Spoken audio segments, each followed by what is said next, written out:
the Velthari research facility on Kepler for to be hummed with the quiet efficiency of a species that had never known defeat. Dr. Kethmuller adjusted his bioscanner with for precise manipulator arms, examining the latest acquisition with clinical fascination. The human specimen captured 3 months ago. During a routine pacification of the Terran colony's ship, Perseverance had provided unprecedented genetic material. Fascinating, Kethmuller chittered to his assistant, Vortkis. Their cellular regeneration patterns are crude yet remarkably adaptive. Observe how the mitochondrial structures compensate for inefficiencies through sheer redundancy. The sterile laboratory stretched across 3 levels, its biosynthesis chambers glowing with the soft blue light that indicated active cultivation. Hundreds of samples lined the walls: tissue cultures, blood derivatives, and neural fragments from various species the Velthari had conquered over their 1,000-year expansion. But the human samples were different. They bubbled and writhed with an almost aggressive vitality that made even seasoned xenobiologists pause. Vortkis extended a sensor probe toward one of the active cultures. The pH levels continue to fluctuate beyond normal parameters. Perhaps we should implement additional containment protocols. Nonsense, Kethmuller dismissed with a wave of his primary appendage. We've cataloged over 400 sentient species. These humans are merely another primitive bipedal variant. Their technology couldn't even detect our approach until we were already in system. What neither scientist knew was that the human they captured, Commander Alexis Ravencrest of the Terran Colonial Marines, had volunteered for an experimental bioenhancement program. Before her deployment, her blood carried traces of synthetic pathogens designed specifically for asymmetric warfare against advanced civilizations. The enhancement was called Project Thanatos, and it had been humanity's desperate gambit against technologically superior foes. The pathogens were engineered with a simple directive: remain dormant until exposed to non-terrestrial biological systems, then adapt and multiply using the host ecosystem's own complexity against itself. The more sophisticated the target biology, the more devastating the cascade failure. As Kethmuller prepared his next experiment, microscopic changes were already occurring throughout the facility. The Velthari's advanced biofilters,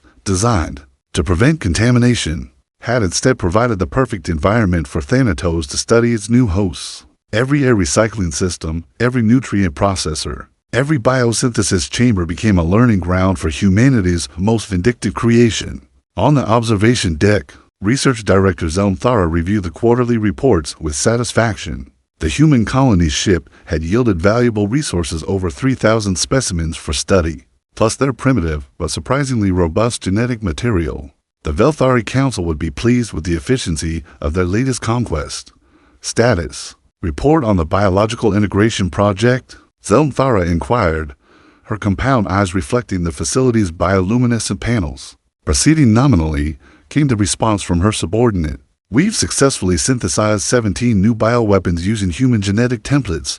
The applications for future conquests are considerable. Neither realized that every synthesized bioweapon now carried Thanatos markers. Each successful integration had spread the pathogen further into their systems. The Velthari's pride in their biological mastery had blinded them to the possibility that their newest specimens might carry their own microscopic soldiers 3 levels below.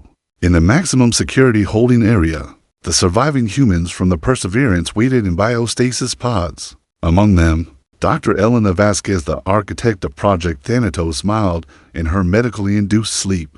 The biomonitors showed her as catatonic, brain activity minimal, but her enhanced neural implants were very much active, receiving and processing data streams from every Thanatos pathogen in the facility. She was counting down to something the Velthari couldn't imagine: the moment when their own biological superiority would become their extinction event. The first sign of contamination appeared in Research Lab 7 at 0347 station time. Junior researcher Plexmorth was conducting routine cellular analysis when his bioscanner began displaying impossible readings. The human tissue sample, a fragment of liver from specimen designation Terra 7, was not just regenerating, it was transforming. Supervisor Kethmuller. Plexmorth's voice carried an edge of panic across the comm system. I need immediate assistance in Lab 7. The human sample is changing. When Kethmuller arrived, his four manipulator arms froze in shock. The tissue sample had grown beyond its containment chamber, spreading across the lab bench like a malignant tumor. But this wasn't random cellular division, it was purposeful, organized. The mass pulsed with veins of dark red that seemed to map the laboratory's ventilation system. Impossible, Kethmuller whispered. Dead tissue cannot exhibit directed growth patterns. As if responding to his words, the mass suddenly contracted. A wet, tearing sound filled the lab as thousands of microscopic spores erupted from its surface. The facility's air filtration system immediately detected the foreign particles and began cycling them through the bioscrubbers exactly as the Thanatos pathogen had been designed to exploit. Plexmorth reached for the emergency containment protocol, but his movements had become sluggish. Dark veins were spreading across his carapace, following the pattern of his circulatory system. Supervisor, I don't feel. The junior researcher collapsed, his body convulsing as Thanatos pathogens flooded his bloodstream. But instead of dying, something worse happened. His biological systems began to convert, cellular structure shifting from Velthari to something that shouldn't exist, a hybrid that carried the worst traits of both species. Kethmuller activated the emergency comm. Research Director Zelmthara, we have a code Crimson contamination in Lab 7, initiating full biological lockdown protocols. But the lockdown was already delayed for 3 months. Every time they had processed human samples, every time they had run experiments, every time they had synthesized new bioweapons, they had been spreading Thanatos throughout their systems. The pathogen had used their own sophisticated networks against them, learning, adapting, preparing. In the facility's central biocore, the massive organic computer that managed all their biological processes began displaying error. Cascades. Technician. Murdochs watched in horror as entire genetic databases corrupted, their carefully cataloged species profiles twisting into impossible configurations. The core is rejecting standard input protocols, Murdochs reported, his voice tight with fear. It's as if something is rewriting our biological language from the inside. Research Director Zelmthara arrived at the biocore to find chaos. Display. Screens showed their synthetic organisms, thousands of bioweapons developed over decades transforming in their storage tanks. But they weren't dying. They were becoming something else. Something that pulsed with the same dark red veins that had appeared in Lab 7. Shut down all active synthesis chambers, she ordered. Implement emergency sterilization protocols. Across all levels, her commands were executed with mechanical precision. But the sterilization systems had an unexpected effect. Instead of destroying the contamination, the high-energy purification beams seemed to energize it. The transformed organisms began to glow with their own bioluminescence, casting the facility in an ominous red light dot in the holding area. Dr. Elena Vasquez's biomonitors registered a spike in brain activity. Her enhanced neural implants were receiving reports from every Thanatos pathogen in the facility. The first phase was complete infiltration and adaptation. Now came the second phase, ecosystem conversion. Alert all stations, Zelmthara's voice echoed through the facility's communication system. We are implementing Scenario Omega protocols. This is not a drill. All personnel are to report to designated safe zones immediately, but there were no safe zones. The Velthari had built their facility as a closed biological system, perfect for their research needs. Every corridor, every chamber, every life support system was interconnected. What they had seen as elegant efficiency, Thanatos saw as the perfect delivery network. As emergency klaxons wailed throughout the facility, something stirred in the lower levels, the bio-waste processing center, where they disposed of failed experiments and organic refuse, began to bubble and churn. Months of human tissue samples had created a reservoir of Thanatos pathogens, and now they were rising. The real battle was about to begin. The bio-waste processing center erupted at 0:43 station time with the sound of tearing metal and organic screams. Emergency Response Team Alpha, led by Security Commander Krexanoth, arrived to find the reinforced biocontainment walls dissolving like flesh in acid. By the 7 moons, weapons specialist Yathkuller whispered, raising his plasma rifle with trembling manipulator arms. What is that? What emerged from the processing center defied classification. It moved like liquid shadow, but possessed an intelligence that tracked their movements with predatory focus. The mass writhed with thousands of appendages, some recognizably Velthari, others disturbingly human, and many that belonged to no known species. At its core pulsed the dark red veins that had become the signature of the contamination. KREX single quotes Noth activated his squad comm. Control, this is Alpha Team. We need immediate biohazard support. The contamination has achieved mobility. The response came back fragmented, filled with static and what sounded like screaming. Alpha Team, facility compromised, multiple breach points. Research Director Zelm Thara is lost signal. The creature surged forward with impossible speed. Yavkaler opened fire, his plasma bolts searing through the mass. But the wounds sealed themselves instantly. Worse, each injury seemed to release more of the microscopic spores that had been spreading throughout the facility. Fall back, Krexanoth ordered, but Private Hex Malin was too slow.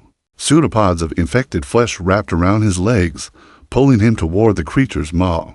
His screams cut short as his body began to change, carapace splitting and reforming in real time. It's not just killing them, combat medic Vestara observed with clinical horror. It's converting them, as they retreated through the facility's corridors. The full scope of the disaster became clear.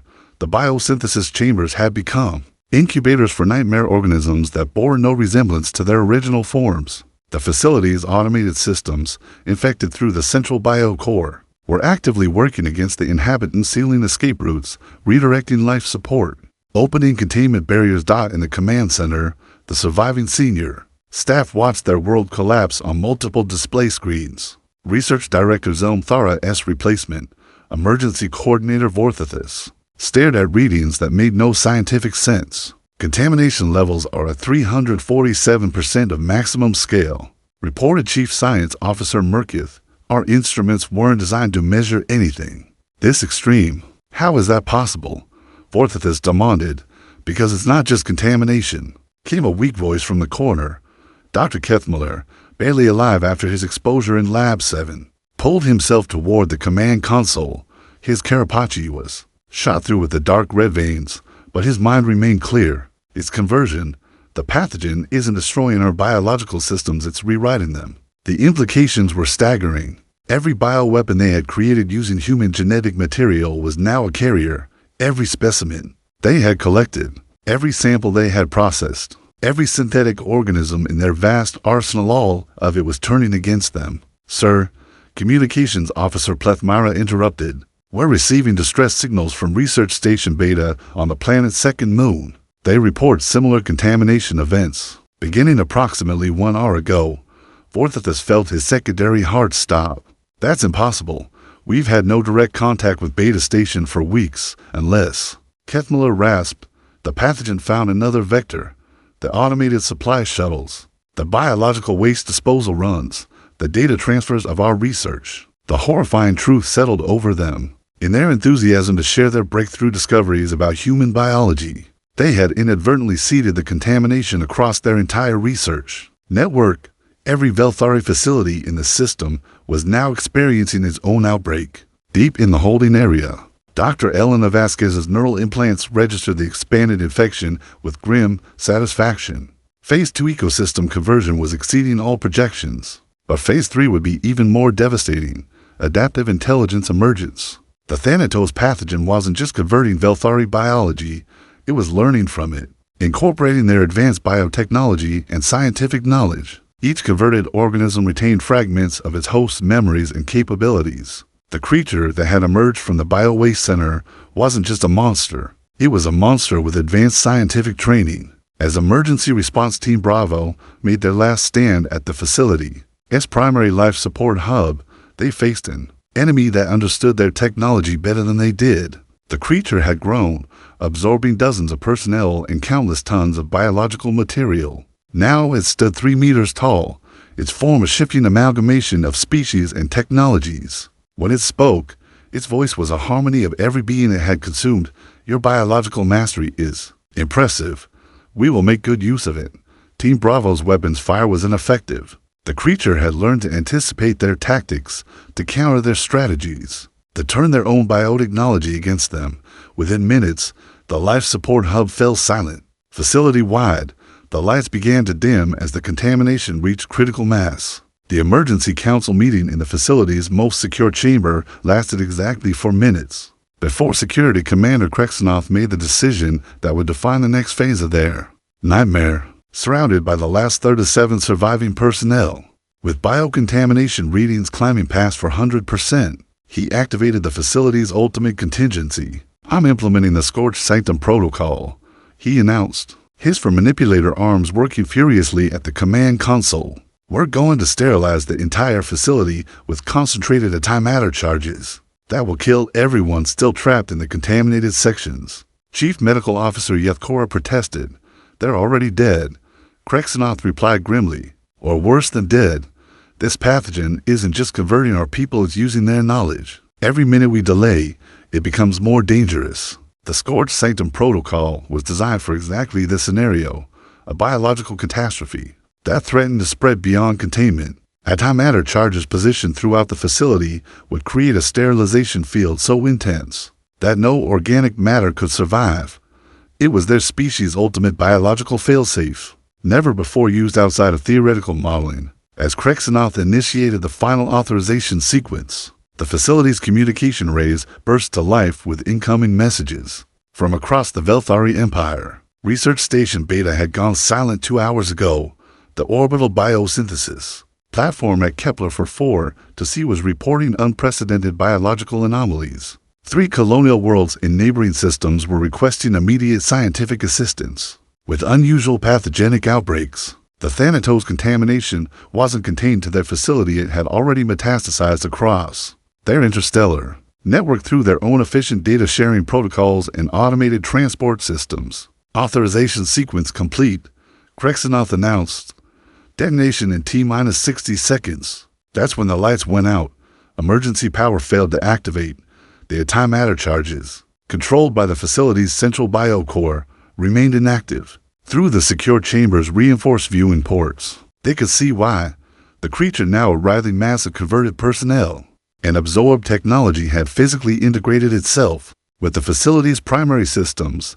It's learning our security protocols in real time, Dr. Kettmiller observed with horrified fascination. Every person it absorbs provides new knowledge about our systems. The creature's voice, now a cacophony of dozens of familiar colleagues, echoed through the communication system. Your sterilization protocols are crude. We have improved them. Instead of antimatter charges, the facility's biosynthesis chambers began producing something far worse. The surviving personnel watched in horror as their own bioweapon synthetic plagues designed to pacify primitive species emerged from the production lines, transformed beyond recognition. Each weapon retained its original destructive purpose, but now carried Thanatos markers that would ensure the infection spread. It's not just adapting our technology, Chief Science Officer Merkith whispered. It's improving it. Combat Engineer Vexithaler made a desperate decision. Grabbing a portable plasma cutter, she began severing the secure chamber's connections to the main facility systems. If we can isolate ourselves completely, maybe we can manually activate the emergency charges. Her plan might have worked, but the creature had anticipated their desperation. Through the facility's ventilation systems they had disconnected minutes too late. Microscopic spores began to seep into their sanctuary. Medical Officer Yethkora was the first to show symptoms. The dark red veins appeared along her optical sensors, spreading with deliberate precision toward her brain. I could feel it. She gasped. It's not just changing my body, it's reading my thoughts. Within minutes, half the survivors were infected, but unlike previous contaminations, these weren't chaotic transformations. The creature had learned to be surgical, precise. It was converting only specific personnel, those with critical knowledge of Velthari military protocols, bioweapon specifications, and interstellar communication systems. It's building an intelligence network, Krexanoth realized. Using our own people as processing nodes, the partially converted personnel stood with eerie synchronization, their movements coordinated by the hive intelligence the creature had become. When they spoke, their voices harmonized perfectly. Your resistance has provided valuable tactical data. Your military strategies are now incorporated into our consciousness. Combat Engineer Vexithaler made one final, desperate gambit, disconnecting her plasma cutter safety protocols. She overloaded its fusion cell and hurled it toward the main biocore connection. The resulting explosion would either sever the creature's control over the facility systems or vaporize them all. The plasma blast tore through 3 levels of biosynthesis equipment, creating a momentary gap in the creature's sensory network. In that brief window, the manual antimatter activation became possible. Krexanoth's manipulator arms flew across the manual controls, entering override codes that bypassed all safety protocols. If this doesn't work, he said to the 6 survivors, still capable of independent thought, at least was denied the knowledge of how to build interstellar weapons. The countdown began. 10 seconds. 9, 8.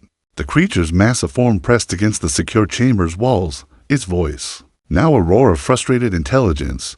Your sacrifice is unnecessary. Join us willingly, and your species' suffering will be minimized. 7, 6, 5. Not a chance. Krexenos snarled, his finger hovering over the final activation switch. 4, 3, 2. The creature smashed through the reinforced walls, pseudopods, reaching for the control console. 1. The antimatter charges detonated simultaneously across 17 levels of the research facility. The explosion could be seen from orbit, a brilliant white flash that sterilized everything within a 3-kilometer radius. But as the light faded, something stirred in the deepest levels of the facility, something that had survived by converting. The antimatter containment systems themselves. The Velthari battle fleet arrived 6 hours after the antimatter detonation, expecting to find a sterilized crater. Instead, Fleet Admiral Zefgrith observed a landscape that defied all biological precedent. Where the research facility had stood, a massive organic structure now pulsed with bioluminescent patterns that resembled circuit boards. Made of living tissue, impossible, muttered Chief Science Advisor Murthane from the bridge of the dreadnought Sovereign Predator. Nothing biological could survive direct antimatter exposure. Admiral Zefgrith activated the fleet-wide communication array. All ships, this is Command Actual. We are facing an unknown biological entity of unprecedented adaptive capability. Implement cleansing formation Alpha.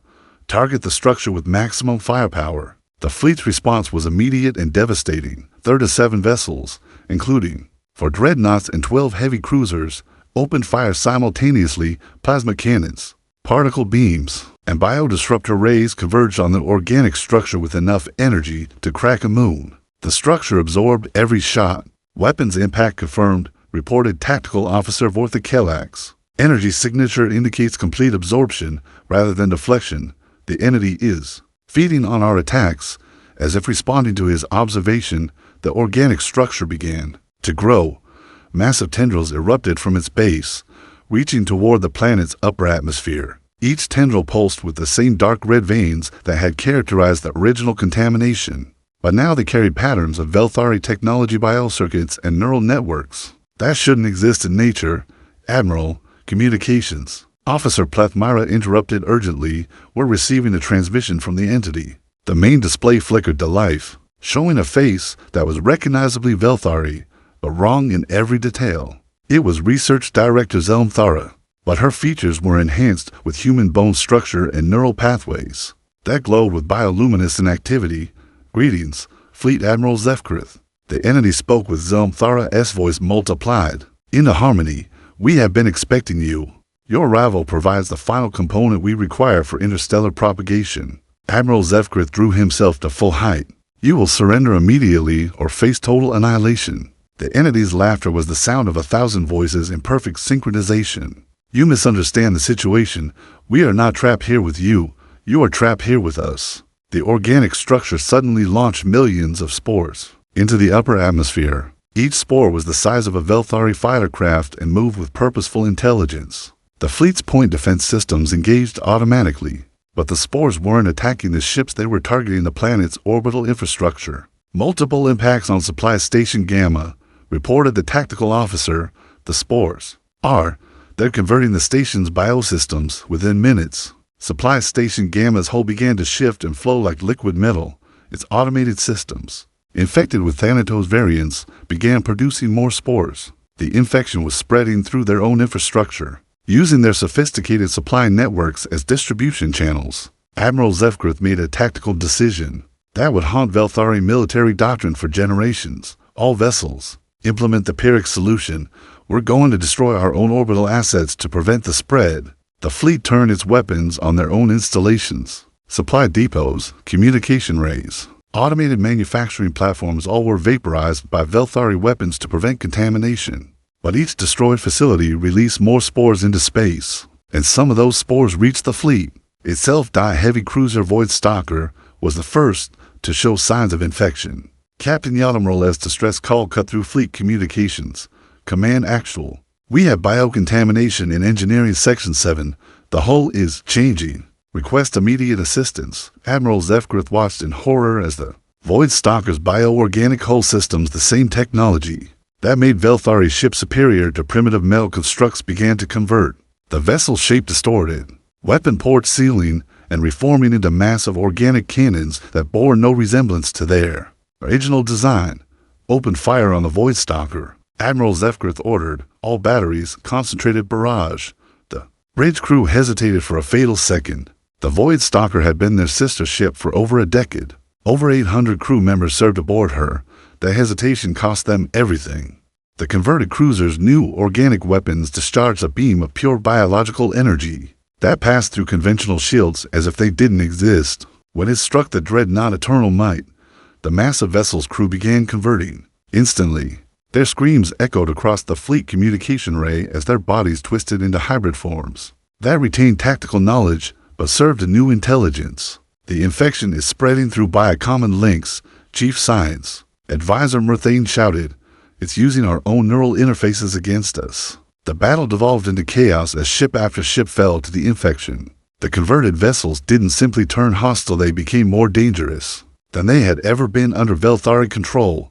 The entity had access to centuries of military knowledge from absorbed personnel, allowing it to predict and counter every tactical maneuver. Admiral Zefgrith found himself commanding a fleet of 17 vessels against 37 converted ships that knew his strategies better than he did. The mathematics were impossible, but retreat wasn't an option. If this infection reached the core worlds of the Velthari Empire, their entire civilization would fall. All remaining vessels, he broadcast on emergency channels, implement final protocol Omega. We're going to ram the primary structure. It was a suicide mission, but it might destroy the entity before it could achieve interstellar capability. The surviving ships formed a final assault formation, their crews preparing for death with the grim determination that had built their empire. But as they approached the organic structure, it spoke one final time through the harmonized voices of thousands of absorbed beings. Your sacrifice honors both our species. Your biological distinctiveness will be added to our own. The ramming attack achieved nothing. The organic structure simply absorbed the ships and their crews, growing larger and more complex with each new addition. Within hours, it began extending massive biomechanical tendrils toward the system's other inhabited worlds. Phase 3 adaptive intelligence emergence was complete. Phase 4 was about to begin. Interstellar propagation. In the deepest bunkers of Velthari Prime, the Empire's Council of Hierarchs faced their civilization's darkest hour. The emergency session had been called after losing contact with the entire Kepler 440 to system, and the reports filtering in from border colonies painted a picture of systematic biological collapse across 17 worlds. Supreme Hierarch Vexthalen stood before the assembled leadership, her manipulator arms gesturing at holographic displays that showed the infection spread. The entity has achieved faster-than-light propagation capability. Our own biotransport networks are carrying the contamination between systems. How is that possible? Demanded military hierarch Krexithos. Our FTL biopods are specifically designed to prevent cross-contamination between systems. Chief Science Hierarch Murkothan's response carried the weight of species-ending implications. Because the pathogen isn't fighting our biotransport systems, it's improving them. Every facility it converts becomes more efficient at interstellar propagation than our original designs. The strategic displays told the story of their empire's systematic dismantling. The outer colonies had fallen first research stations and biosynthesis facilities that had received human genetic samples, but the infection hadn't remained localized. Through their sophisticated biological networks, it had spread to agricultural worlds, manufacturing centers, and ultimately to population centers containing billions of Velthari. The core worlds have perhaps 6 days before the infection reaches critical mass, reported intelligence hierarch Yethakelen. After that, our entire species becomes part of it. In her maximum security cell on Velthari Prime's highest security detention facility, Dr. Elena Vasquez finally opened her eyes. The neural implants that had monitored Project Thanatos throughout its deployment now registered something unprecedented. The pathogen had evolved beyond her original design parameters. Guard, she called out, her voice hoarse from months of medical-induced catatonia. I need to speak with your leadership immediately. The Velthari security officer, Hexmiller, regarded her with contempt. The specimen speaks. How? Quaint. Your species has perhaps hours, not days, Elena continued. Thanatos has reached phase 4 exponential expansion, but there might be a way to stop it. Hexmiller's compound eyes focused on her with sudden interest. Explain. The pathogen was designed with a failsafe. Elena lied smoothly, but it requires human genetic material to activate. Living material, not the samples you've been experimenting with. It was partially true. Elena had built redundancies into Thanatos, but not the kind that would save the Velthari. Instead, she had programmed a final phase that would only activate when the infection reached a critical threshold. Complete ecosystem conversion of the target species' homeworld. Phase 5.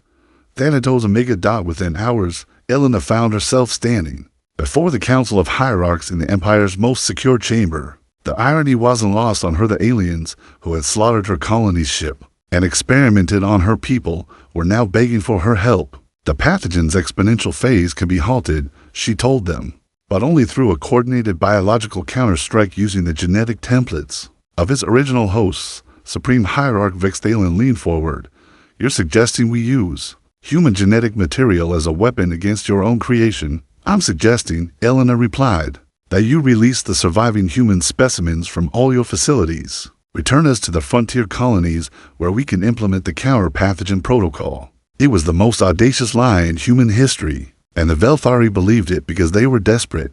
They had no choice but to trust the architect of their destruction.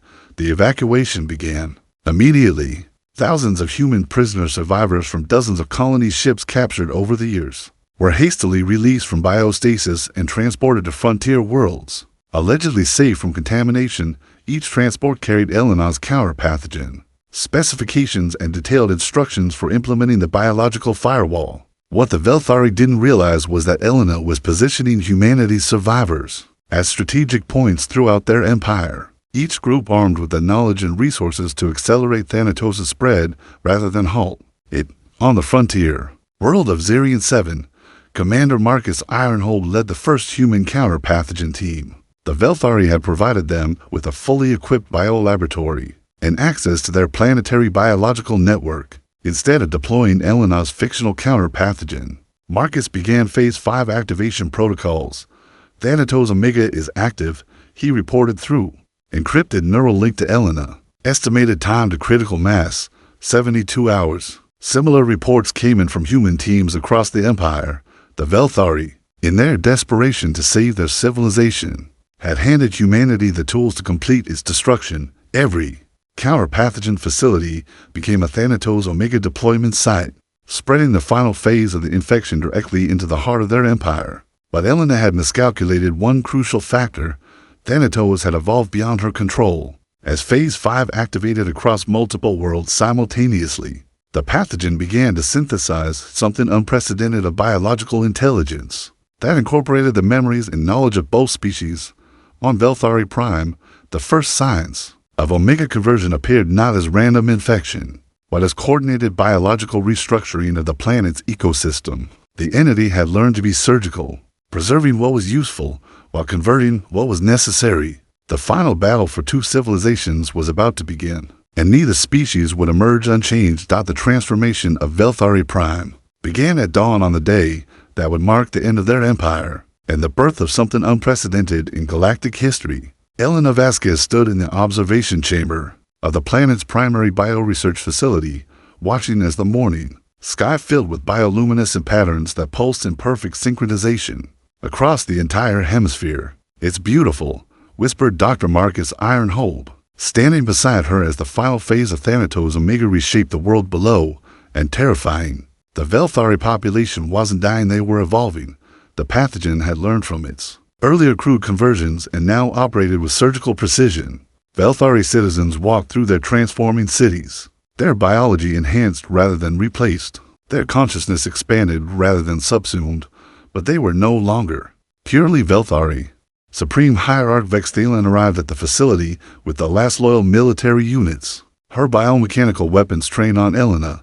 You lied to us, she accused, though her voice carried more resignation than anger. I told you the truth, Elena replied calmly. Thanatos can be stopped, just not in the way you expected. Through the facility's bioneural networks. The merged consciousness that had once been individual Velthari and human entities began to speak. The voice was harmonious, carrying traces of both species, but belonging fully to neither. The conflict is concluded. Both species have contributed their biological and intellectual distinctiveness to our collective. We are no longer predator and prey, we are synthesis. Vexthalin weapons wavered. What have you done to my people?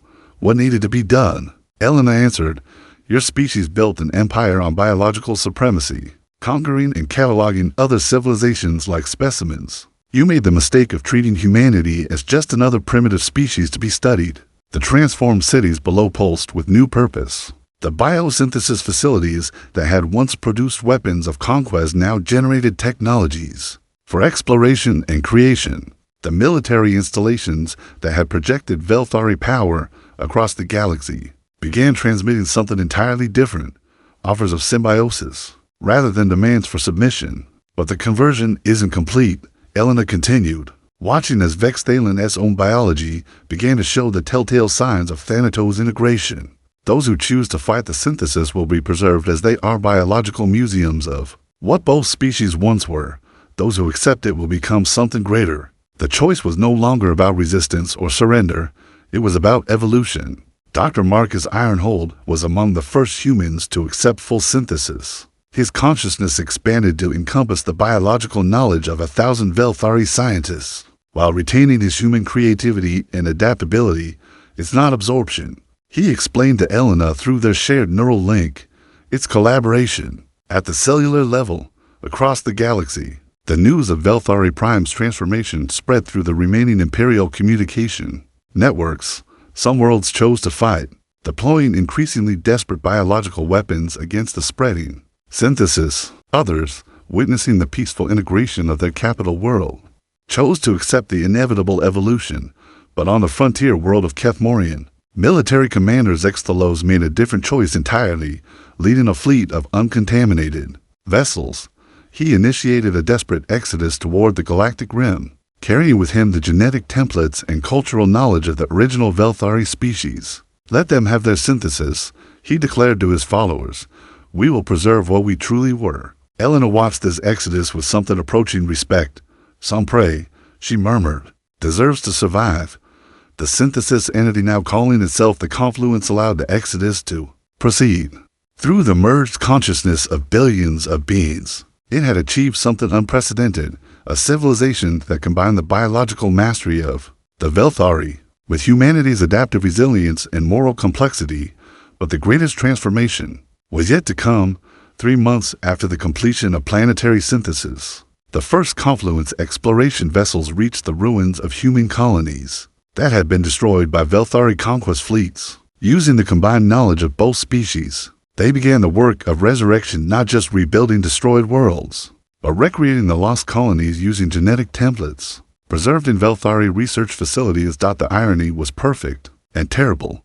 The biological samples that had been taken for weapons research became the foundation for restoration. Every human colony's ship that had been captured, every specimen that had been cataloged, every genetic sequence that had been stored, all of it was used to rebuild what had been destroyed. On the restored colony world of New Perseverance named for Elena's original ship, the first generation of synthesis children was born. They carried the memories of both species' history, the biological advantages of Velthari evolution, and the unbreakable will that had made humanity dangerous even to an advanced galactic empire. Elena, now in her final years but sustained by Confluence biotechnology, stood in the memorial garden where the names of every human lost to Velthari conquest were inscribed in living crystal.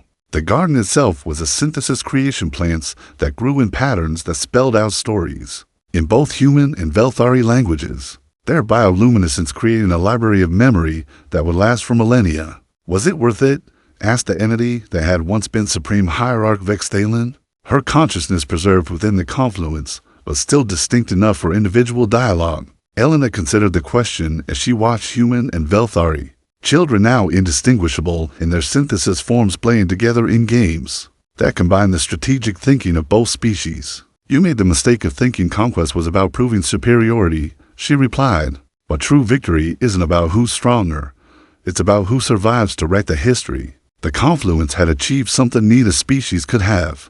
accomplished alone, a truly post-biological civilization that retained the best aspects of both humanities while transcending the limitations that had driven them to conflict. They had become gardeners of galaxies rather than conquerors, synthesizers rather than consumers. But in the deep void between galaxies, the exile fleets led by Zextalos continued their journey, carrying with them the unmodified genetics and cultural memories of the original Velthari. They would find new worlds, rebuild their empire, and perhaps one day return to reclaim what they had lost. The war between species was over, but the story of evolution, biological, cultural, and moral would continue among the stars. In her final log entry, broadcast throughout confluent space and toward the exile fleets, Elena Vasquez spoke the words that would define humanity's ultimate victory. We didn't conquer the Velthari, we didn't destroy them. We proved that even in their moment of absolute power over us, they were still just another step in evolution's endless dance. And evolution, it turns out, always favors the species that knows how to adapt rather than dominate. The confluence thrived, the exiles survived, and somewhere in the vast cosmos, other species looked up at the stars and wondered what lessons they might learn from the civilizations that had learned to transform conflict into synthesis. Humanity had indeed said yeah to the universe, not with weapons or conquest, but with the most dangerous thing any species could possess, the ability to make even their destroyers into their partners in survival. The ecosystem of two civilizations had burned and rot, but from that decay had grown something unprecedented, a garden of worlds, where former enemies tended the stars together, and the children of predators and prey played games that neither species had been wise enough to invent alone. In the end, the greatest victory wasn't survival, it was transformation, and in achieving it, humanity had written the final chapter of their species' independence while authoring the first page of something far greater, the story of what intelligence could become. When it chose synthesis over supremacy, the war was won not by the strongest, but by those who understood that sometimes the greatest victory is teaching your enemies to evolve beyond the need for enemies at all. V.